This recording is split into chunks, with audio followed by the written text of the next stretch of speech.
Wisconsin Governor Scott Walker's statewide Talk with Walker tour brought him to La Crosse today. News 8's Pauline Lee was there and joins us now live in our studio with a closer look at what his visit was all about. Well, the goal of Governor Walker's tour is to hear questions and concerns from taxpayers themselves on what should take priority in the next two-year budget. While he touched on many or several issues important to him and to taxpayers like education and a possible reciprocity agreement between Wisconsin and Minnesota, many of the questions today surrounded how the Affordable Care Act will affect jobs and job growth.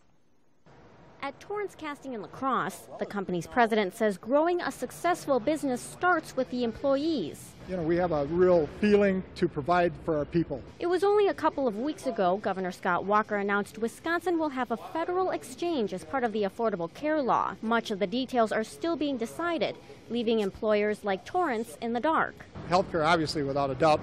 We're sort of wondering what's going to happen. As Walker fielded questions from Torrance employees during his Talk with Walker stop at the company, much of the focus was on how the Affordable Care Law will affect jobs and job growth. So a lot of times from an employer standpoint, they're reluctant to take risks, to make investments, to put more people to work if they don't know what the future holds. At the beginning of his term, Walker promised to create 250,000 jobs during his time in office. The latest jobs numbers show Walker is only about a tenth of the way there. Walker says the Affordable Care Law doesn't change his goals to grow jobs, but says things first have to change in Washington. Well, I think the biggest thing, again, is that certainty of getting people back on the right track. Some of it's what we're doing in the state. Some of it's hopefully things calm down a little bit nationally.